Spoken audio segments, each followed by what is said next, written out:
everybody. We're back again, and this part of the show is for us all to be together to celebrate All Hallows Eve, or as we know it, Halloween.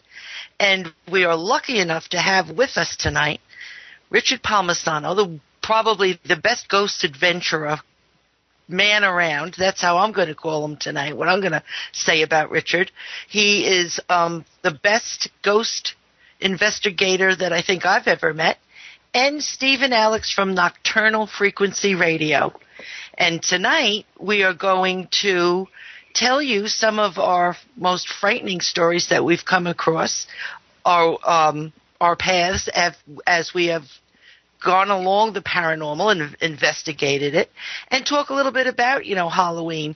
I just got done writing a story and posting it about the time I did talk to a pagan witch, and this is a big Halloween in the pagan religion, and they, celebrate.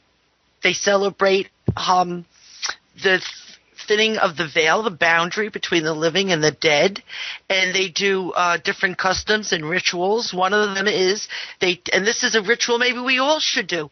They take and make a bonfire, or a fire pit fire would be good, even over your barbecue, and they write down all the things that maybe they did not like from the past year, and they want to rid themselves of these particular things.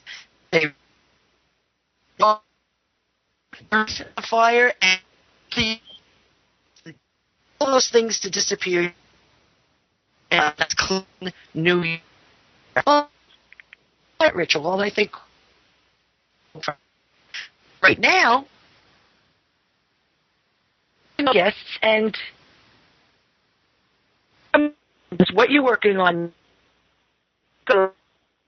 What you start.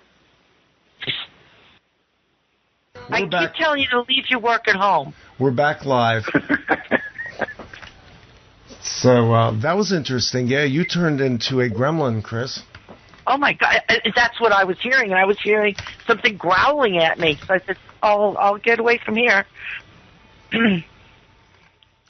Well, anyway, you had started to pose a question, and you then cut out. So you want to go back and reframe where you were beginning. What was I saying? It sounded like you were addressing Richard. Yeah, I wanted to bring Richard up to tell us what he was working on and what's going on. Okay, good. Let's do that. All right. Now. Hey, Chris. Hey, Richard. Yeah.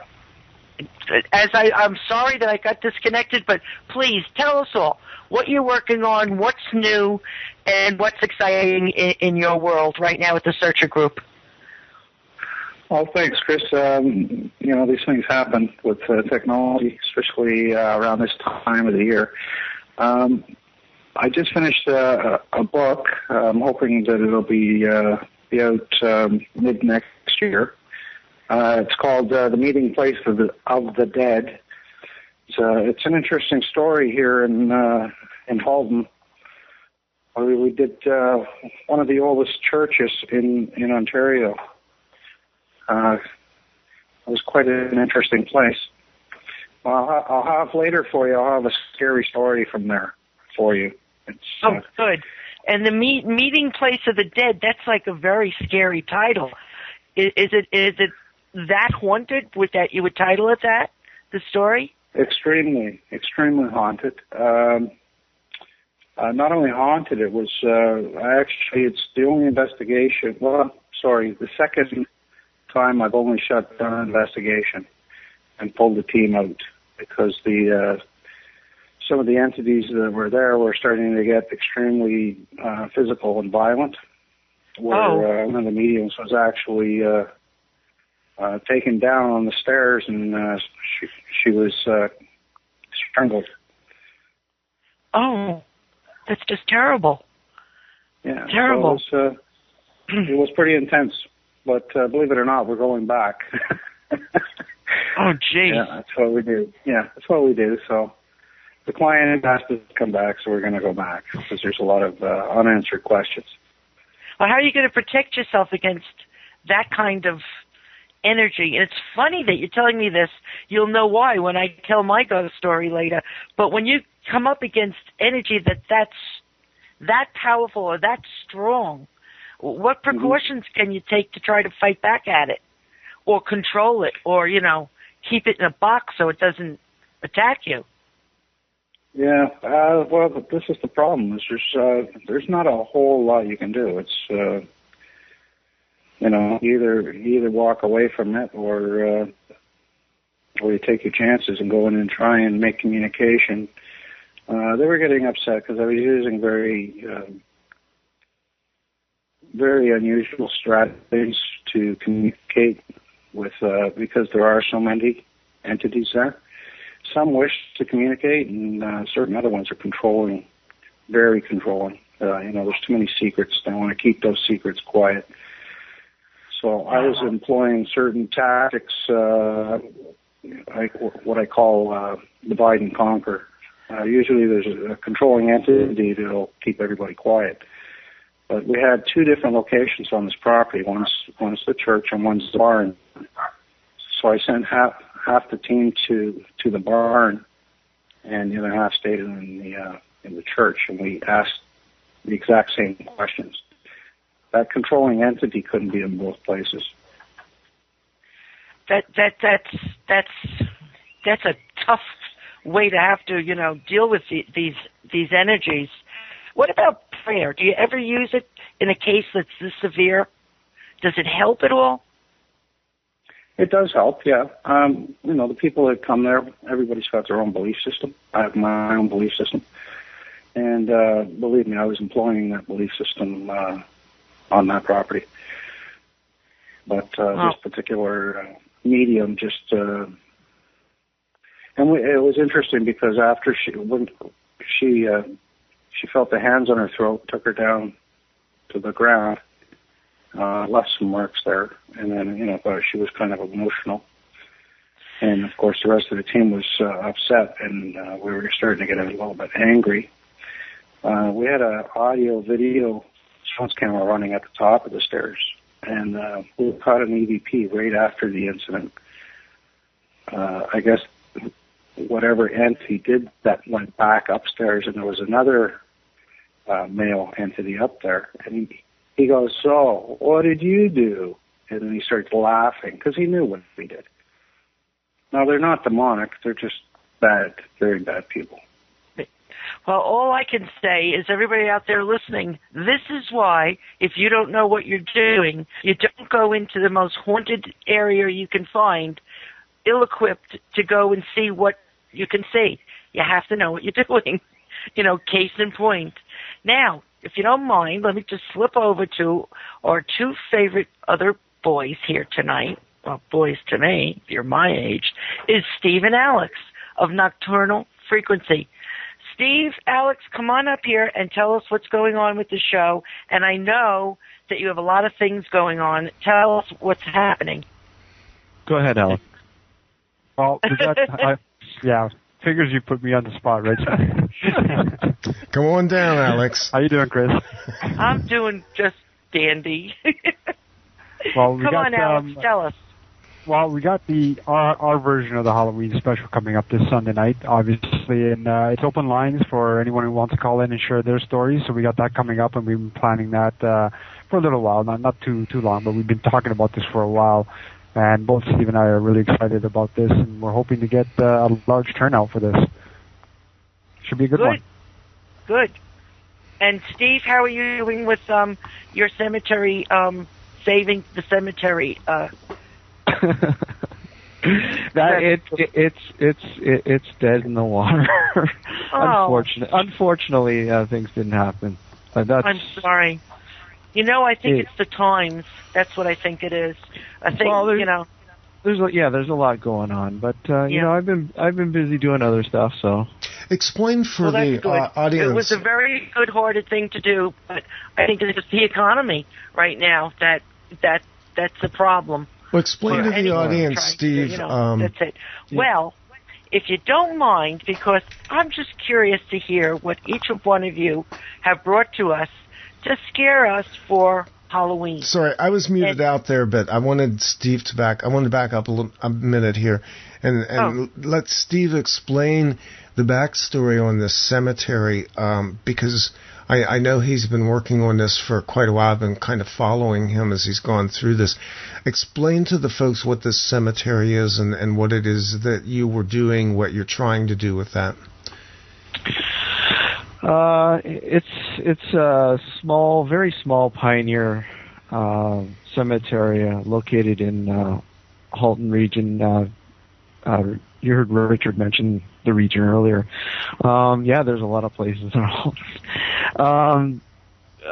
I had originally been researching it myself and doing a little bit of investigating, and then I brought my team in there. I think back in 2005, and things just went haywire with that place. It's no longer active. It hasn't been active since I think the 1920s, I believe.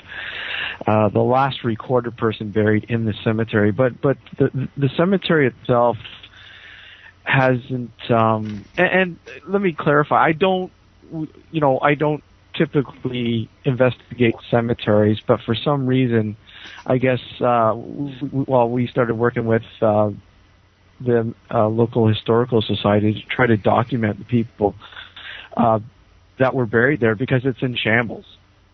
You're literally walking on somebody's, resting spot without even knowing in some areas.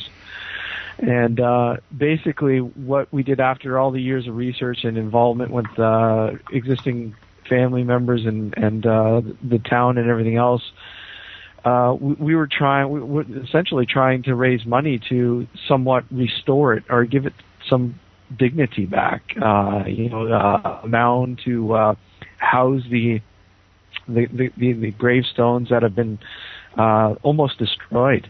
Pushed to the sides, to the boundaries, and laying in the bushes unnoticed, all sorts of things, and just give it somewhat of a cleanup.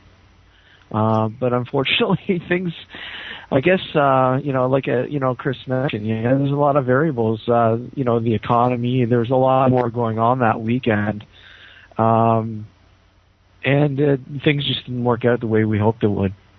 Let's go back.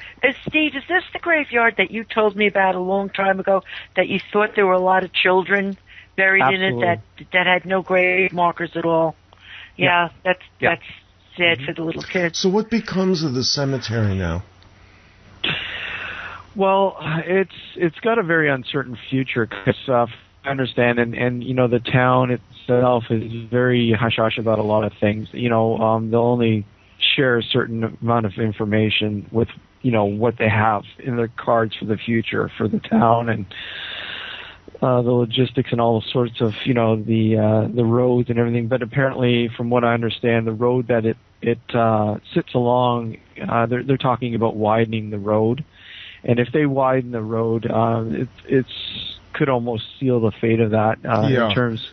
Because they own that cemetery, and they can pull up stakes and move it somewhere else, which is unfortunate. And hopefully, there was actually a connecting house, an original house, the DeForest homestead, which was there as well. But unfortunately, that was destroyed and made way for a new mansion, which is also sad, because it would have been nice to save that house and maybe move it more if that was the case, but that didn't happen. I thought it was against the law to do something like put a road over a cemetery. Where I live here, there's a large Home Depot, the Home Depot stores, and you drive into it, and in the middle of the parking lot is this little black gate, gated area with the pointy, gate type fencing. You know what I'm talking about. Yeah. Wrought iron. Wrought iron, thank you. Yeah. And inside it, in the middle of the parking lot of the Home Depot, is a cemetery. And it goes back, about at least 100, 150 years. And they were allowed to buy the property, but they could not touch cemetery. So it exists in the middle of this Home Depot parking lot. and it's extremely strange, but it's there. So, I always was under the assumption after I saw that you weren't allowed to do that, but I guess they do it. I don't know. Well, I think it's because they own the property. They own the cemetery itself. Because the DeForest family that originally owned the property basically sold it back to the city or to the town. Richard, you'll know a famous location that I'm sure that you've been to that similar scenario with the Blue Ghost Tunnel and that cemetery that was drowned in. And same scenario there to make part of the Welland Canal. Yeah, that's right. They flooded it? And actually, Yep. Yeah, and actually the law in Canada is, I was talking to a gentleman about a month ago, actually, and apparently when you're interred in a cemetery, you only own the land for 100 years. Mm-hmm. And after that, they can just either dig it up, bury somebody else there, or put condos. Huh. Like they'll notify that. They'll notify the families. Look, we're planning to move this. You can fit. Obviously, the family has to fit the bill to dig the body up and have it moved if they so fit see fit. But yeah, a lot of times again they don't have the money to kind of do that. So very interesting. Very interesting. Don't forget, it's a lot of these people have been it's been over 100 years. You're going to have family to go, great uncle who, right? Yeah, they're not going to pay $1,000 or $5,000. Yep. So. Yeah, that's true too. And after 100 years, there's probably no remains there anymore. Let's be honest. So, but it gives you reason to think about it a little bit, it's disturbing in a way. Well, I mean, yeah, I looked at it from a historical standpoint. Yes, I investigated it and researched it through the paranormal vision, and I mean, yeah, it did provide a wealth of information through that route as well. But I mean, in terms of, I felt, well, hey, why not give back to this, this little plot of land that fed us so much information. It just seemed only right to sort of do something back. And we actually had a cleanup, and I actually went up there and I fixed a lot of the stones. Like I propped them back up, cemented them, the whole 9 yards. They actually got angry with that. Really? They got angry that we were fixing. This would have been the DeForest family? No, the city. Oh, the city. The city. They were getting mad. It's always amazing to me how you can piss off a collective entity. Yeah. Corporate collective entity at that. And how much heart they bring to everything. Yeah, really. Yeah.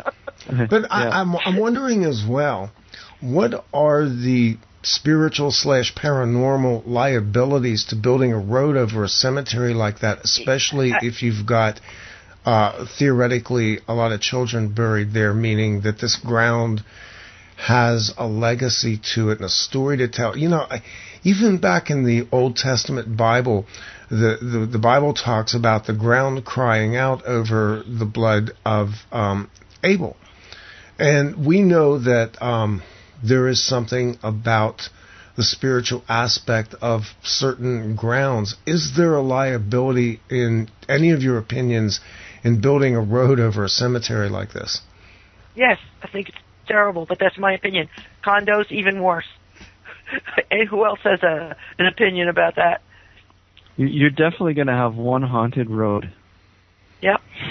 It'd be interesting to see over the next, once the road's built, over the next 50 years, to see how many accidents happen. That's what I was envisioning. Yeah. Mm-hmm. You're adding to all the mystery there, right? If you have all those accidents.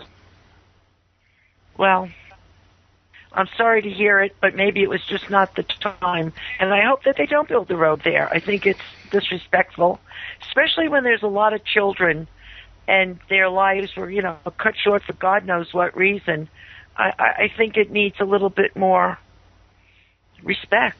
Well, we also know that sometimes these kind of things get off to really bad starts and just get worse, where you're dealing with some kind of sacred ground as well.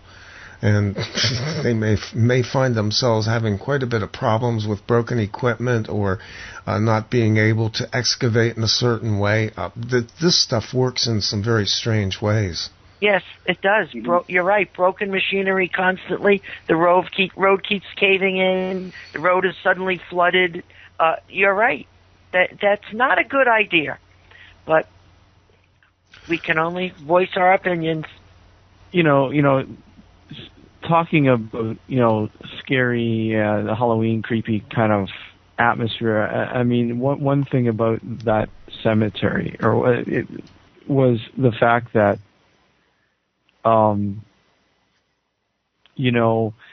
you'd be there in the middle of the night and all you would hear is what I would call ghost chatter.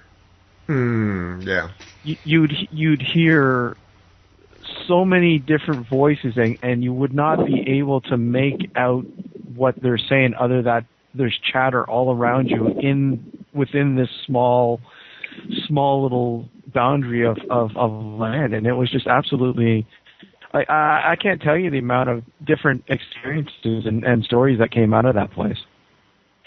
That's scary, and it's sad. I think it's very sad. Mm-hmm. Gosh.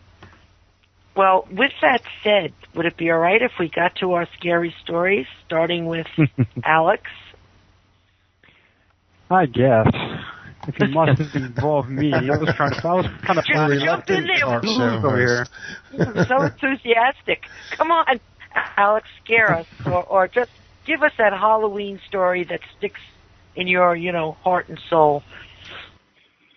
I was put it that way, but here I'll share some of the stories. There's two stories. They're both not very lengthy stories. One, they both took place in the same location. Both Steve and Richard know the place I'm talking about. Out in Whitby, the old psych center there. The first story starts with myself and three other people going there to do an investigation, a makeshift investigation. It wasn't anything serious. We went there with a couple of recorders and whatnot, and we just walked around and checking out the place.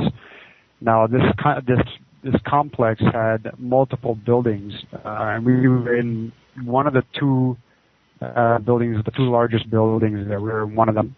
And we started on the top floor, the second floor, and we decided to split up into two groups of twos. Myself and a friend of mine, Jen, went one way, and the other two went the other way. We kept in radio contact in case we needed anything. So Jen and I were walking one way on the hallway, and as soon as we get to the staircase that leads to the main floor of the building, my friend Jen just sort of stops dead in her tracks, looks down the staircase, and just basically tells me there's something down there. And now she claimed to be a sensitive, and I believed her. She's proven that to me over the years, that she has some kind of sensitivity to energies. So I told her, let's just finish the hallway and check out all the rooms first, and then go downstairs and go there and check it out later. So we did, and the first room we came to on the same side as the staircase, we went in. I took out my recorder and I started recording. She started talking about, I can't even remember what it was. It was a long time ago. Plus, she was just blabbing. I wasn't even paying attention, really. I was just focusing on recording the area in the room there. And we didn't know anything happened there, but obviously by the time I got home and started listening to the clip, when we got to that section of the clip and I was listening to her babbling, I could also hear something very faint at the same time that she was talking. So when I downloaded it to the computer, simplified the volume, you could hear a whisper, a male whisper at the same time that she was talking. And the only thing I could gather the first time I listened to it before I had it cleaned up was the word downstairs, which is what she had said prior to going into that room. Remember, she said there's something downstairs, and that building there was the same building that housed the morgue. Now, when we went and cleaned up the audio as much as we could, what we could make out of the voice was everybody who's still here is down the stairs. And that's basically that part of the story in this complex. The other quick story was another day we went to the same location, but in a different building this time. It was a smaller building, 1 floor, had 4 big rooms on opposite ends of the building and 1 main connecting hallway. So we entered the building through one side of the building.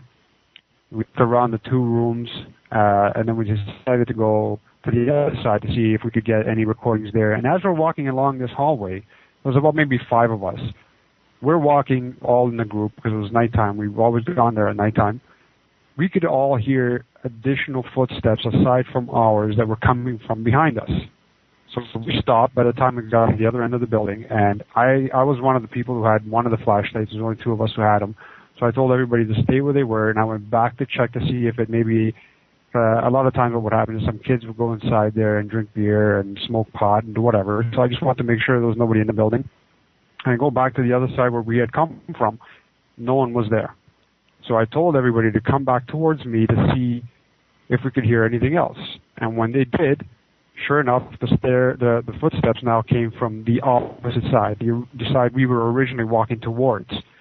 And everybody just looked at each other and said, you know what, let's just get out of here because this is getting too freaky. So we just decided to get up and pack our stuff and just leave it. But those are the 2 stories that stuck out to me that where something, I guess, for lack of a better term, paranormal occurred. Well, that's pretty scary. It was interesting, sure. Did you go back there, like, with a different attitude? You know, are you afraid of this place now? Well, the place no longer exists, unfortunately. It's been torn down to make way for, guessed it, new subdivisions. So right now there's houses in that location. But when the time when I got that... Wouldn't the houses now have those things to deal with? A lot of people say once you wreck it, it's gone, and that's a good thinking. It's a good idea, but do you think that that's absolutely true? Well, no, I don't think that's true. And one of the ironic things about this whole, I guess, scenario with this Whitby Psych, the one person who initially told me about this place many, many years ago actually ended up working in the construction company that built the subdivisions after it got torn down. And he was telling me, I spoke to him not too long ago, that he's already heard of a lot of people in those new homes that were experiencing problems. Oh. That's just an awful thing to have happened to you. You know, maybe when people build new buildings on top of places like that the people should be told before they buy them what was there and what it was known for. I know it'll never happen. There's not a developer in the world that would, repeat that, but it's kind of like almost playing with very dangerous fire to do things like just build on top of any type of institution, like mental institutions that have been closed down all over the area where I live, are these big buildings, and they're just going to knock them to the ground and do something else there. But that something else has to deal with all that negative, painful energy that's been there for, 100 years. And how do you cleanse that? How do you do that? How do you deal with it? Those are all things that. Well, the builders don't really care. All they care about is the money aspect, right? Absolutely. So they couldn't give a rat's behind, really. They buy the land, they tear it down, they build all these new homes, and they sell them for 2 or 3 times the amount it costs them to build the houses themselves, and then they're happy. It's awful. We have a big empty acres and acres and acres of land where I live, and it's an empty mental institution. And the woods, if you drive through there at night, I've heard it. Everybody around here has heard it. You can actually hear what it's like moaning voices coming from the buildings and the woods over there at night, and it's horrifying. And I believe it's just all the energy of the broken lives and broken hearts and broken souls, and many people died there over so many years, trapped in that land. And I don't think they should ever do anything with it except leave it alone. So, with that said, Steve. Yes, ma'am. Let's go to you next. Uh-oh. And you give us our Halloween story for tonight. So many. I have a tale from actually when I was a kid. Is that okay? Well, absolutely. I have a tale. I think I was maybe about 11 years old, and I remember waking up in the middle of the night. I don't know, Alex is gone. He's rolling his eyes right now. I've heard this a million times. I was woken in the middle of the night. It was about probably 2 o'clock in the morning. And, I just sat up in my bed and turned my nightlight on. And, I put my glasses on. I'm wearing glasses on, and, just sort of woke myself up because I had to go to the washroom. So, I finally, after like 5 minutes, I said, okay, fine, I'm going to get up, go to the washroom. And, I got up and I opened my door. And as soon as I opened my door, there was this arm that was it looked like it was feeling the wall in the dark across the frame of the doorway as I opened it. And every detail upon it, I can remember, I can actually see blood on the arm and the hairs on the arm, down to every detail. And it just finally just, shifted and moved away from the doorway. And I slammed the door behind me, and I'm like, okay, what do I do? I'm like, my first reaction obviously is, I started hollering out for my dad. I'm like, Dad, and of course nobody's answering. I'm like, oh, great. Dead silence. Okay, not only is there somebody in the house, but my parents have been killed. Oh, my. That was going through my head, and I'm like, okay, yeah. what do I do? What do I do? Am I going to, make a run for the room to see if they're okay? Finally, I worked up enough nerve to, quickly open the door and make a run for it. And I ran into the room, and of course they were okay. And, I go to my dad. I said, Dad, there's somebody in the house. He just walked by my doorway. He just went down the stairway down to the main floor. I had him searching the whole place. And, of course there's nobody there. But what is odd about it is later on in life, I started to think, did I actually have, was it just a part of a nightmare? I just woken up and it just played out. It was still playing out, or did I actually see something? So, I started doing a little bit of research, and, I kind of found out a little bit of, secrets, because it was like a townhouse, like a row house. And there was like an old basement hallway that connected all the basement doors. And there was a laundry room and all that kind of stuff. And what I found out about just a few years before that, a man had been killed in that hallway. Oh. And I'm like, wow, is there any connection? It's to this day, I still wonder, is there connection? I would wonder too. No wonder it stayed with you. And it was just the arm. You didn't like his shoulders or his body? Just no, basically? I didn't see anything else. But it's just like seeing somebody's arm in darkness, but the light from my room, shined on it. Illuminating the arm and the hand, just sort of swaying slowly, inching, like feeling to see what's in the dark. Where's the wall to make his way down the stairway, I guess. Not good. That would have frightened me, I'll tell you that much. That's a scary thing to happen to a kid. How old were you when this happened? 10, 11, somewhere around there. Oh, yeah, that's scary. Did you sleep in your room after that or did you always want the lights on for a while? No, I mean, I slept, but I mean, obviously it's in the back of your mind no matter what. I mean, even if it was real or not, it's stuck in my mind, obviously, to this day, so. And how did he get killed, do you know?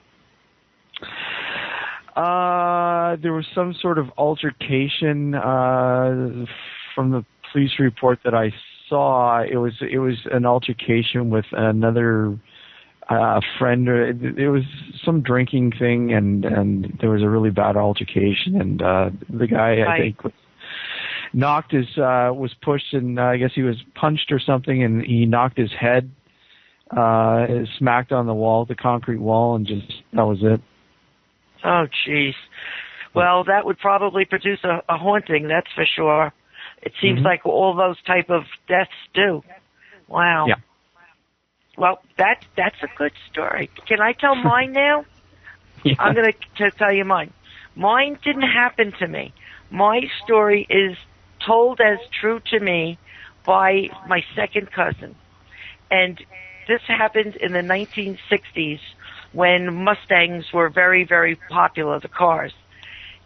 She was older than me, so she was a teenager, an older teen. I would say like she was maybe 17 or maybe a little older when this happened to her. And she lived on the south shore of Long Island in a very New England type little tiny country town.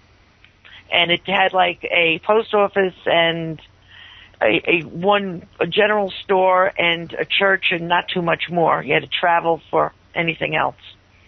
And being a teenager, there was not too much to do if you just stayed around town at night. She was out one night, and it was about a week, I believe, before Halloween, maybe a little longer. And she was out with her boyfriend, who had a brand new red Mustang. And it always stayed in my mind. I remembered it. And she was with her boyfriend, two of her girlfriends, and another teenage boy. And they were all stuffed in this little red Mustang, driving around looking for something to do. And there's nothing to do in a town like that. It's 7:30 at night. Everything is closed up and everybody's home. So they decided it would be a perfect night. It was a nice, crisp, beautiful fall night in October, that they were going to drive over and do a little ghost hunting of their own at the old mansion. Now, the old mansion in this town was a house that was built in like the 1700s, and it always had a terrible reputation of very bad owners. The last owners that were in it, I think in the late 1700s or early 1800s, was a doctor and his said to be witch wife, an actual practicing witch that lived in there, and they were said to perform terrible experiments on, dogs, cats, rats, all kinds of things, and there were secrets and tales told that they had a human or two locked up in there. They've all passed away and left, and it went into the family estate, and it was kept empty for many, many, many, many years after they left it.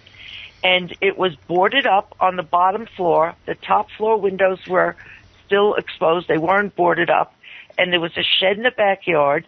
And oddly enough, the family would just pay to have the lawn cut, but everybody stayed away from it. The house, the mansion, was known to be haunted.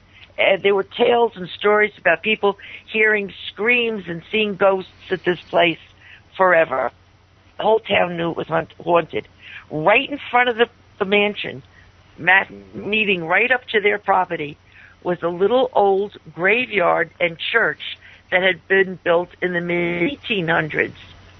It was also very old and had been at the 1960s when these teenagers decided to go and visit this old haunted mansion and this graveyard and little church. It had just been renovated. So the church was, all fresh and new, and it had a new pastor in it, and they had built him a little cottage on the side of the church to live in. So these kids decide they're going to go walk around in the graveyard and look at this old graveyard from the 1800s, and they could get scared, and they're walking around. They pull up, they park their Mustang by the church, go into the graveyard, and they're walking around, and they are getting a little bored. There's nothing happening except, walking around in the night at the graveyard. So they decide it would be a very good idea for them to go over the fence into the mansion property and go explore this boarded up, terrible reputation of this, land and property where this mansion stood on, and go walk around there and see what they could see. So they're walking around, and they are told, as the story was told to me, that they were only walking around a few minutes when the one girl said, "Did you hear that?" And the teenage boy that was with them said, "I think I did, but I think it's just the leaves. Don't worry about it." And they all giggled and laughed and made scary noises at each other and walked around the side of this mansion, where they then came across this shed that was built exactly like a miniature of the house, front porch and all. So it looked like, a little mansion. And they were looking in the windows, and they could see there were like shelves or something in there. And they took and broke open the door. It was not boarded up, and went in. And they could see, just through the little sliver of moonlight that came in, that there were jars and bottles still on all the shelves in this little shed. The one of them picked up the one bottle, and it was obviously some type of living creature's body parts. And they realized that the jars were all specimens. So they put them down, and that frightened them, and they left. That upset them so much they decided, let's leave here. Maybe it's not such a good idea, and to be there. And that's when it happened. As they were walking along the side of the house, my second cousin, all of a sudden, was picked up in the air and just thrown on her back. And she yelled, something just, hit me. And with that, they could hear, they said through the whole thing, what sounded like heavy pounding footsteps, or if something was running up on you and you could feel the ground, the pounding of approaching you around them, but they couldn't see anything. And my cousin started to madly fight with what looked like just empty air.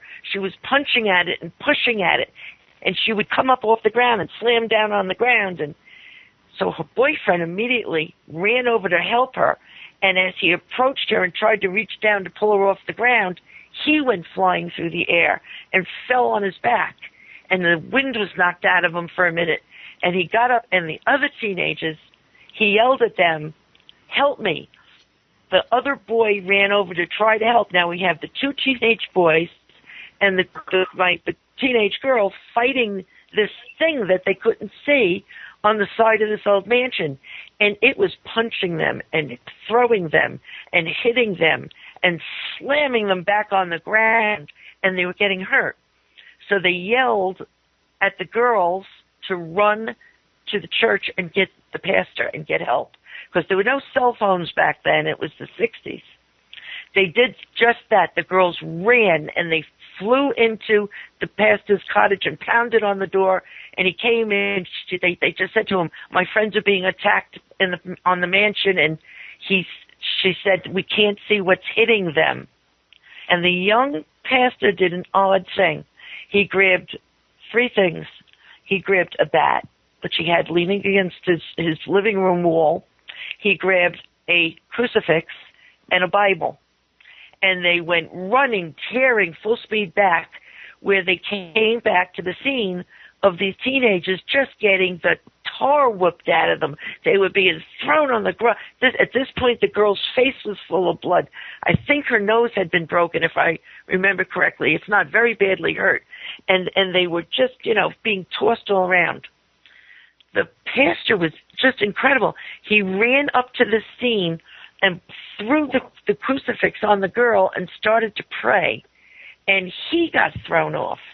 He called to the other two boys to help them, and they laid upon this girl and prayed, and he prayed, and he prayed, holding his Bible enough where there was a release, where they were able to stand up and start running. And he screamed at the kids, run to the church, run through the graveyard. It's fast, run. And they all started running.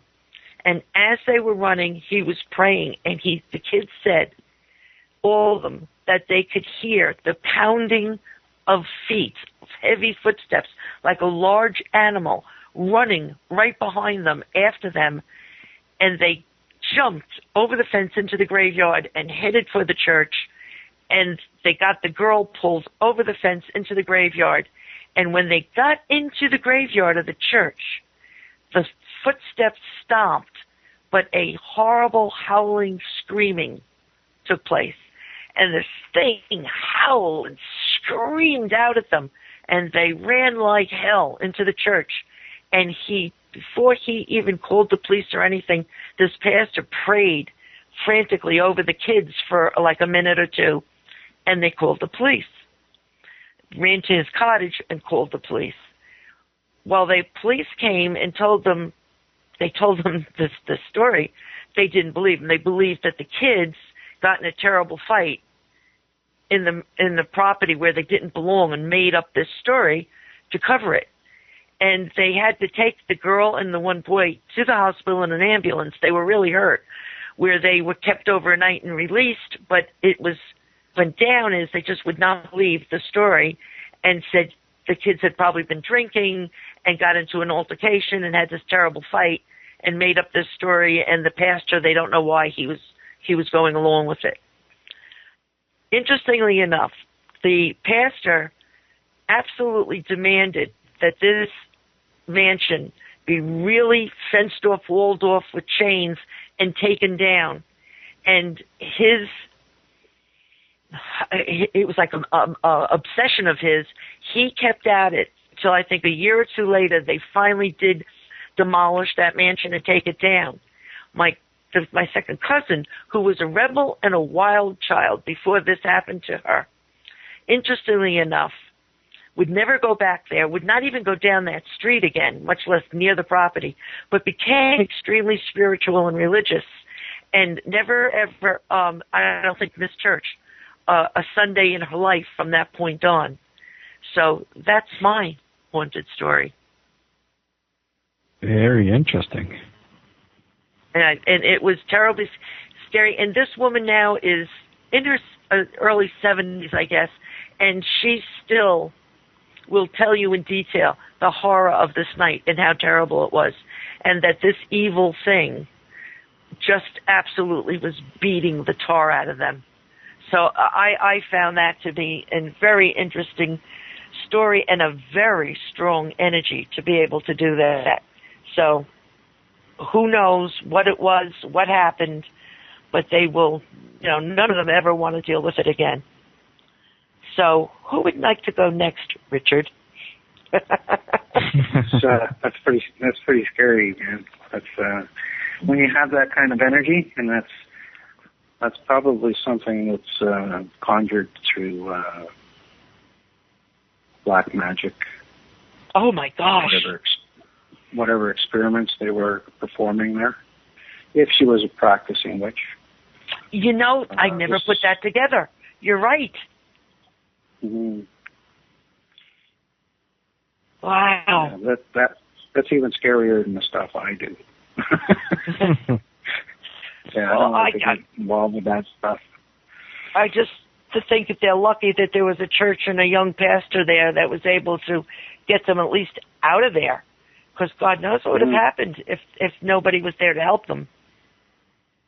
Well, that's right. That's right. And it's why you don't go into areas like that. Absolutely. Well, unless you're nuts like me, and then of course I'm like a kid in a candy store, but or like Steve. And what's interesting enough too is that this thing, whatever it was, waited till the three kids were passed, and it was like the one girl alone, and then attacked her.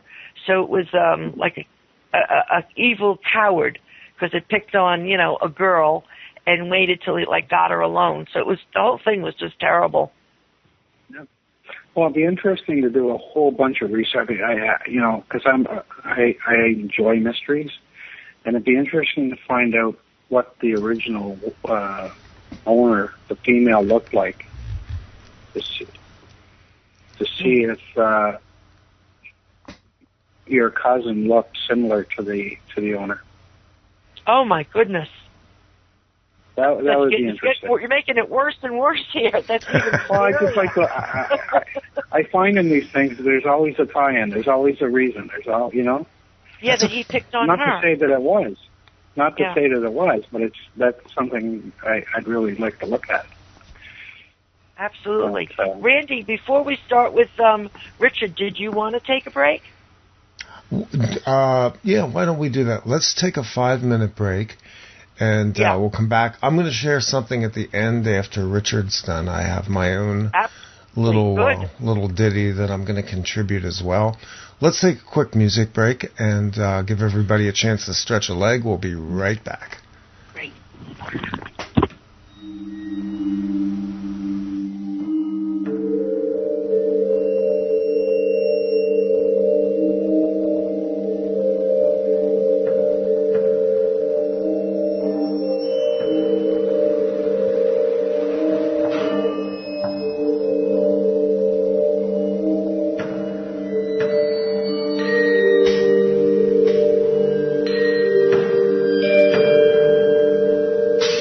Your off-planet radio listening experience will return shortly.